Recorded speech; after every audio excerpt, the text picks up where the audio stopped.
Yikes! Record players are always more work than you think they'll be. They always take more time and they always require more effort. This one was no different. This is a Webcore Model 170, and it has a terminal problem that's going to require me to change the way this machine works. Here's a quick review of what the record changer looked like when I first started the project. As you may recall, this is a Webcore stereo record changer, Model 170, built in 1959. It was generally fairly dirty, and there was some paint fading and rough paint here and there, and some stains on it, but I can take care of most of that. Unfortunately, when I play the machine, something is jamming and it's stopping the turntable. It'll turn about one revolution, then it jams up and stops. I haven't found out what that is yet. I'll have to take all this apart and see what's going on in there. I hope it's nothing serious. It does have a really stout looking motor, and I'll be taking that motor apart, cleaning bearings and so forth, and making sure the motor is going to work good. I'm going to cover it in detail later, but the problem that this machine has is going to require me to turn it into more of a turntable than a record changer. The speed controller here will still work fine. The tone arm's still great. It's nice and light and will play great. But it's going to have to be a totally manual machine. I will replace this cartridge, and I'll detail that in this video. But I'm going to show you the other stuff in the next video. This rubber mat's actually in pretty good shape. I won't have to do much there. I'll recondition it a little bit with some rubber renew, and that should take care of business on that. The rest of this platter, I'll do the polishing gig. I'll clean up some of this mess that you see, and I'll clean up the plastic here for the escutcheon and the control knob. So they'll look pretty good too when I'm all done. In fact, I can make most of this look pretty close to new. Well, you saw the picture of this thing when I started, and you might remember from early in the video when I started as well, and it was pretty rough. So I'm still waiting on the parts. That means the idler wheel, which is a double wheel, and the cartridge replacement kit. That's no big deal. I know they're on their way because I got an email from Gary at Voice of Music Audio Enthusiast today saying that they are in the mail. So good deal. They're on the way. So anyway, I cleaned this up and I've lubricated it. It's all good to go. It's set to be assembled. So there's an underside view of it. It's all clean. It's been taken apart and lubricated, and it's pretty well ready. I've got some foam to stick in those springs when I install. No point in putting it in there right now. But this thing is all ready to go. I'm going to take apart the motor tomorrow and clean the bearings and relubricate the bearings. You've seen me do that kind of work before in that Zenith phonograph, so I'm just going to let this, I'm just going to do that off camera. I don't want to bore you to death with it. I treated the record mat, this right here, this rubber mat, that's part of the platter, with some rubber renew, stinks like crazy. And then tomorrow I'm going to go ahead and wipe it down real carefully and remove any residue. So I let that dry real thoroughly before I do that. And I've polished the metal on this thing. The underside of this looks really good. There's not going to be any issues there. I'll do a wipe down with some lacquer thinner before I assemble it. So this record changer is just about ready to go. And once I get those parts here, which should probably be here by Friday, I will get this thing assembled. Okay, let's see what Gary sent me from Voice of Music Audio Enthusiast. I love getting boxes from Gary because it's always cool stuff that I really want. Whether it's for my own equipment or for someone else's, it's always really good stuff. I never get junk from Gary. So let's open it up and let's see what we got here. He always packs it well. Always packs it well, wraps it well. All right. Okay, let's take a look. I had 3 idler wheels.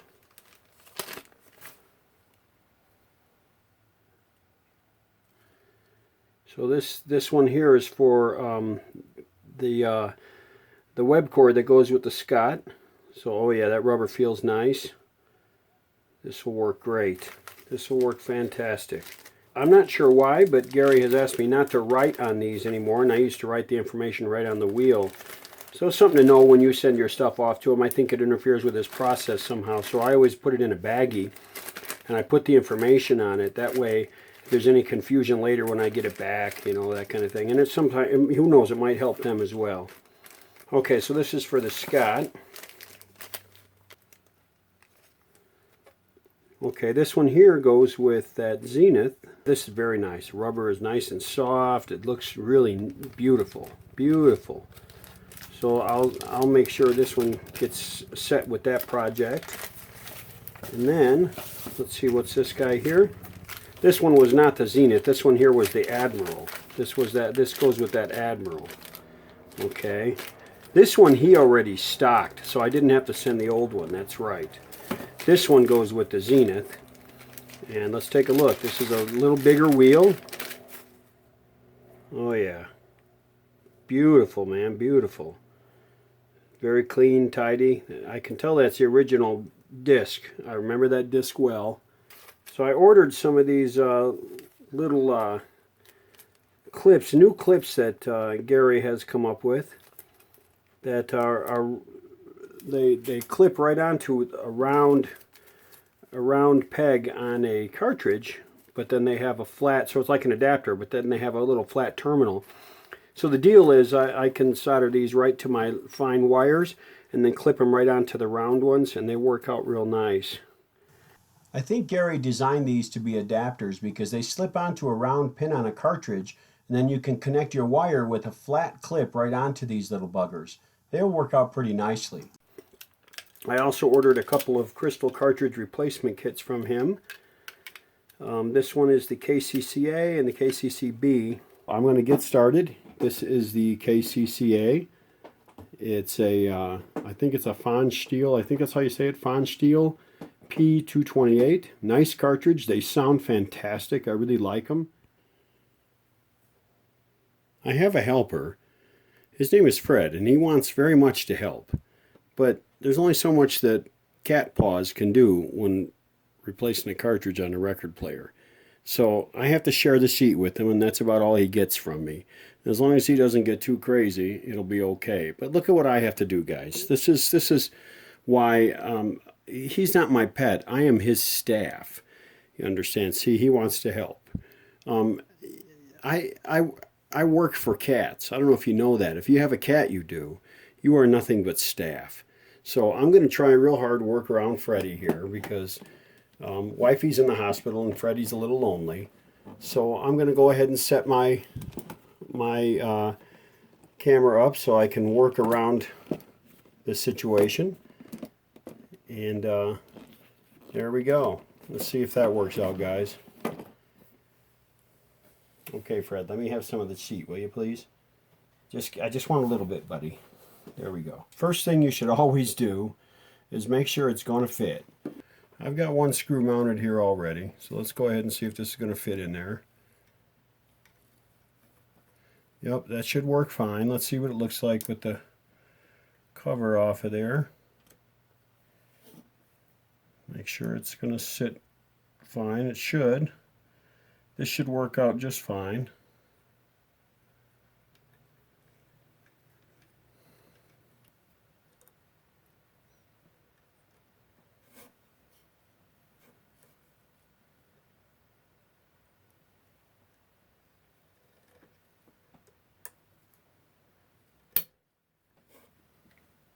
All right. There we have it. So what we have here, I installed first the little clip, because it's a lot easier to install that without the cartridge in place. And then I snapped the cartridge onto it. Okay. Now the key is to get these buggers on there without damaging them. This is always a pain. I'm not good at this. I have learned, however, that these don't always fit unless you expand them just a tiny bit. Then they're easier to work with.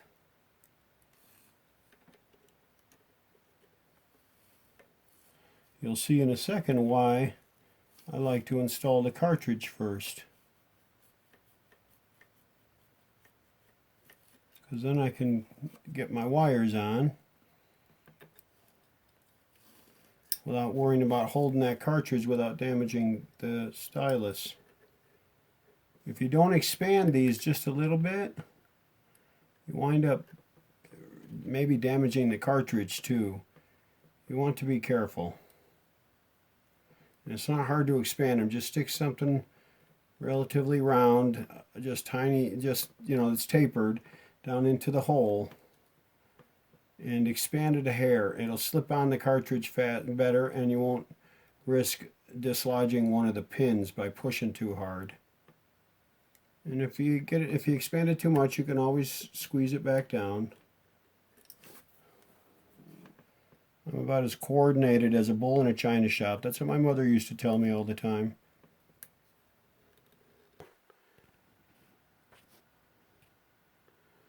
So you see, it's not too bad.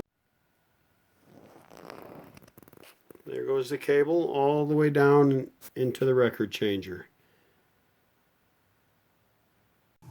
There are 4 leads here because this is a stereo cartridge. I'll turn it into mono at the terminal strip under the record player by connecting the 2 positive leads together and the 2 negative leads together. That's one way to turn stereo into mono.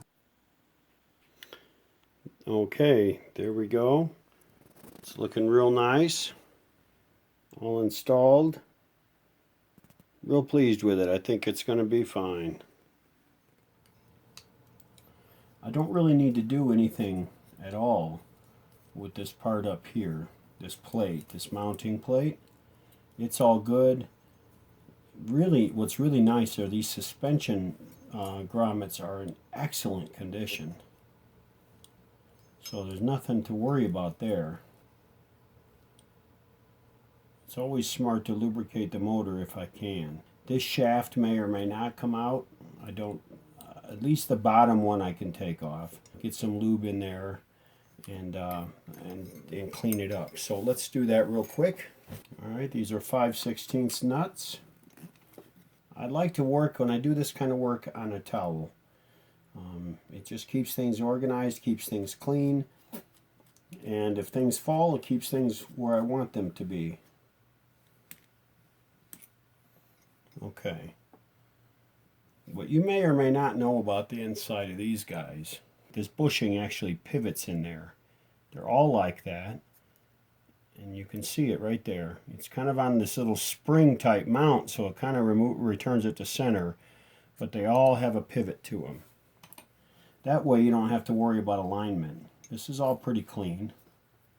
What I can do is, by sliding it back and forth, I can grease that shaft up just a hair. You don't want a lot on there anyway. I can clean it all up.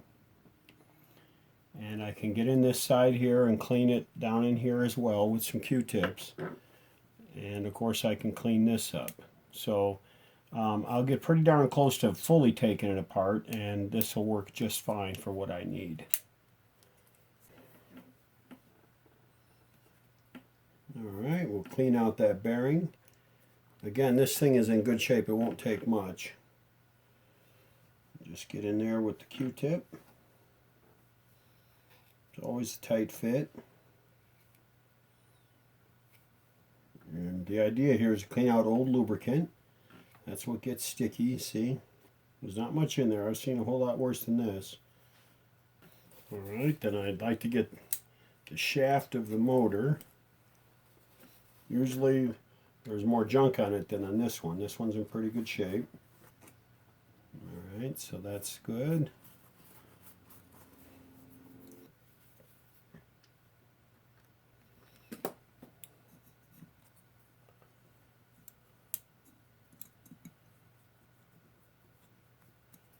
You'd be amazed at the stuff that collects on these guys.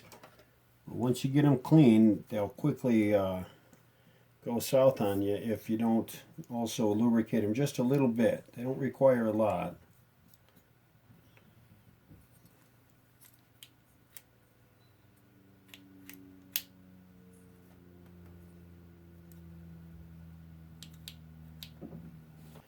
Okay, you know what my preferred lubricant is. A little bit of Singer sewing machine grease. And when it calls for oil, I use, not surprisingly, Singer sewing machine oil. Alright, so this shaft should just get a little bit of grease.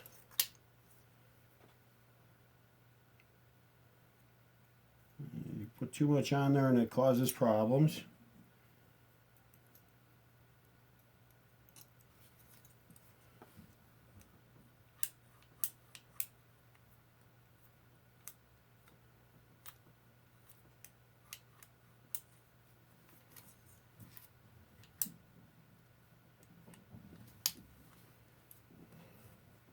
If you listen carefully, you might hear a bunch of running around upstairs. Buster and Freddie have been really lonely since Wifey's been gone in the hospital. And they're driving me nuts.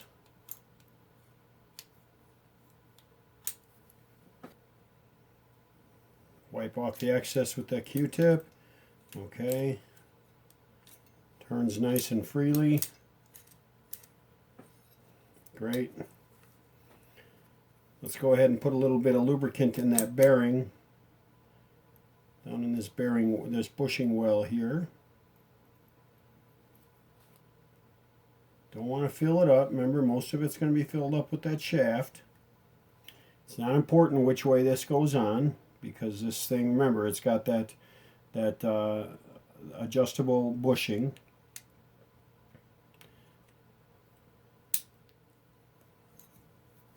Okay, there we go. Oh, that turns nice. Very nice. Smoother than before. Yep, that's exactly what I want.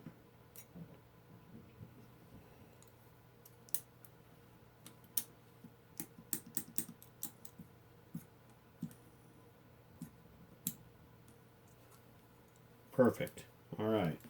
Let's go ahead and put the screws back in.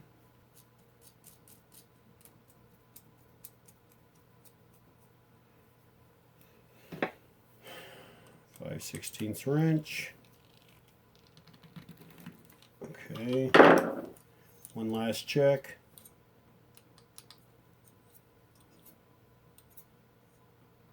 Turns very nicely. Okay. Now, last thing on this guy. The motors are easy. If they're in good shape, especially, they're easy. There's nothing to them. Okay, last step. Let's get this little drive, I call it a drive pinion, this little stepped drive wheel clean. Make sure it doesn't have any buildup on it. Doesn't require much. I always use lacquer thinner. Just get them clean and shiny, because anything that's on this wheel will wind up on that idler wheel. Okay, perfect. Wipe off the top a little bit, mostly make it look good and professional. Now that idler wheel is going to ride on this shaft right here, so at some point we're going to lubricate that shaft, but not right now. I don't need to make a mess with it, but I would like to get it clean since it's so easy to get to right now. Maybe it's not the idler wheel that rides on that, I can't remember now. In any event, there we go. Motor's been serviced. Nothing to it, guys. Piece of cake. Piece of cake. Record players are so easy. I used to be afraid of them. I'm not anymore. Since I know I'm going to have to reattach this wire, why not go ahead and strip the wire while I'm here, while it's easy, because when it's mounted it might be harder. So I'll go ahead and get that stripped. And I'll just leave that on there so I don't have wire frays going everywhere. I compulsively put pens away about 20 times a day, and then about 21 times a day I have to go back to the drawer and get one out. If I could just get in the habit of leaving one on my bench. Okay, motor is done. Now, if I have to try and remember how this was set up, which means I might have to look at some pictures or an old video. Let's just see first, because what I do know is that this idler wheel has to go on the motor before the motor goes on the changer. And I should be able to run the changer tonight, maybe even play music on it and give it a try. No, it's too big for that. Ah, I do remember now. This pivot bracket I want to get as clean as I can.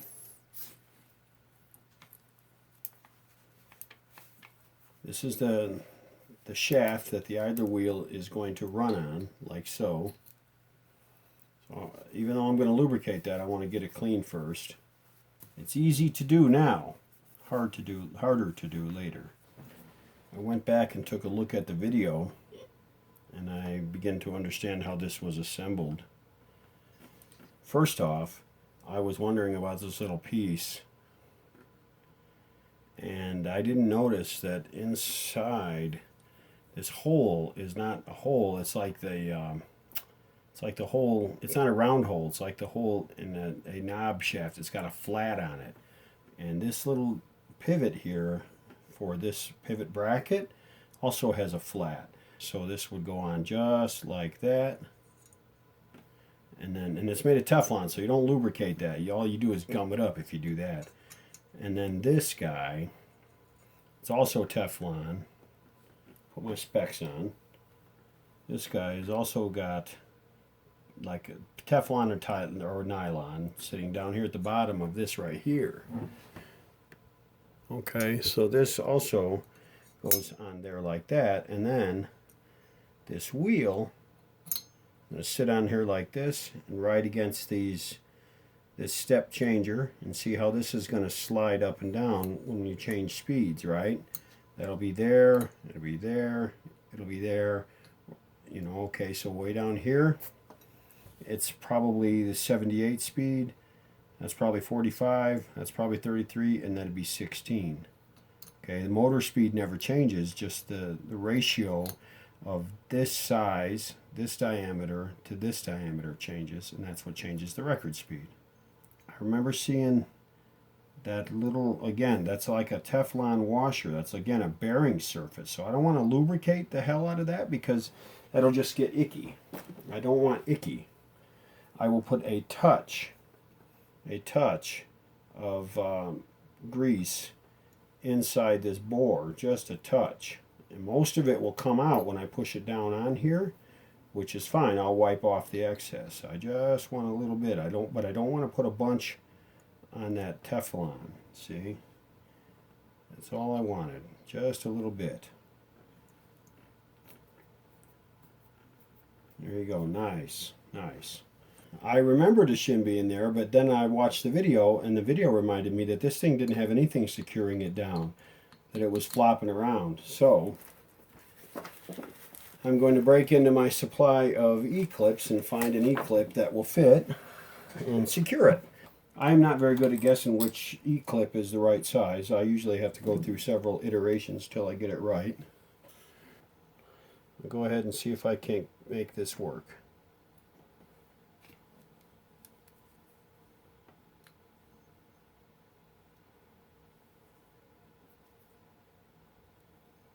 It's probably too big.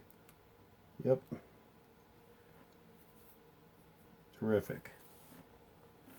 Okay. Nice and smooth. Perfect. Okay, so I did a little bit of looking at the video.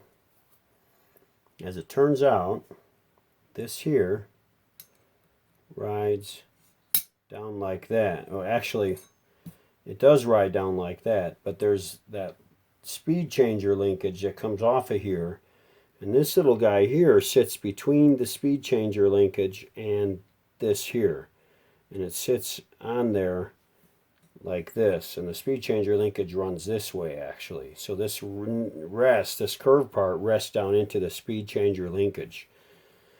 Then this sits on top of that, and then this spring sits up here and keeps the pressure going that way, because then I put the clip, and I'll put a washer on there. I don't know, I don't know, there should be a washer, I don't see one. I'll take a washer and put it there. This sits like this, and that clip holds it in place, and this whole assembly mounts into the record changer. Now this guy here, I've got to straighten.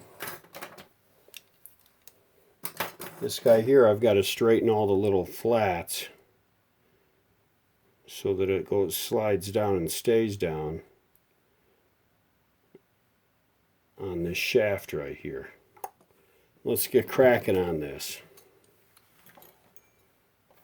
This is going to take 3 hands. I only have 2, so it's going to take a little time. Okay, found a washer that should work here. Spring them out on there like that.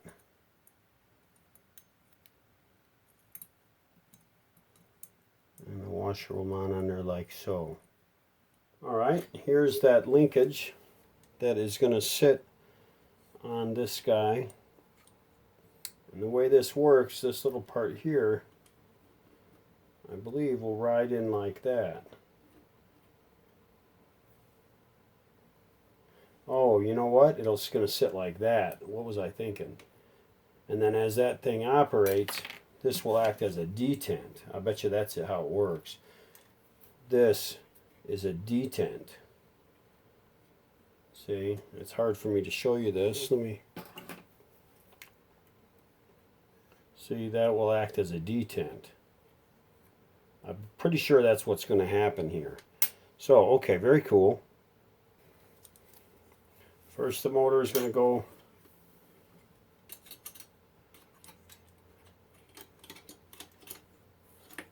then this little detent deal is going to go right down here like that. Okay, and then I've got this spring that goes on there, but I'm not going to worry about that spring and such until I get, all I need really is for that little lever to fit over this thing, and then I'll get the motor mounted. That will save me a whole lot of heartache. Go ahead and mount this idler wheel assembly on here because that's got to be on there. That's why I had to take all this apart to begin with. There's this brass rod, you can't see it, but it goes on this, on the other side you can't see it, but it hooks over part of this pivot mechanism. There we go. Now you'd think that a smart guy would have gone ahead and gotten these screws out of here first, but nope, I like to do things the hard way. So we get these screws started, not finished, but started.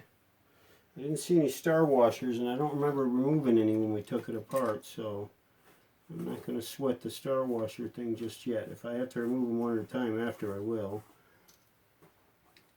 You see there's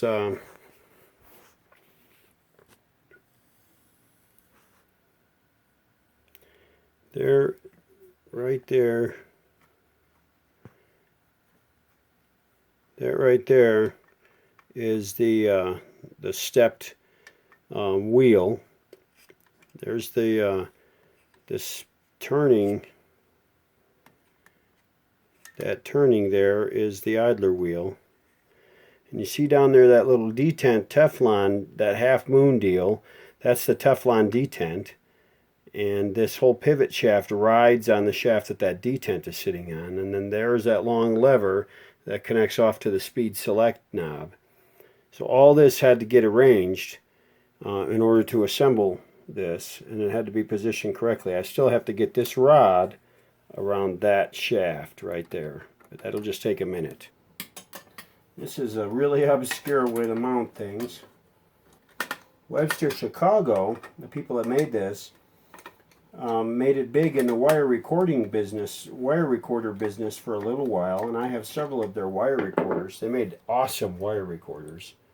I mean, they were really well made, stout as all get out, and they worked well. Simple circuits, nothing to them. High voltage, but nothing to them. Okay, I had to install a little spring there. This was missing when I took it apart. So you kind of see what it does. You can always identify where a spring's supposed to go because you can see the spring holes. So I hope this is the right strength.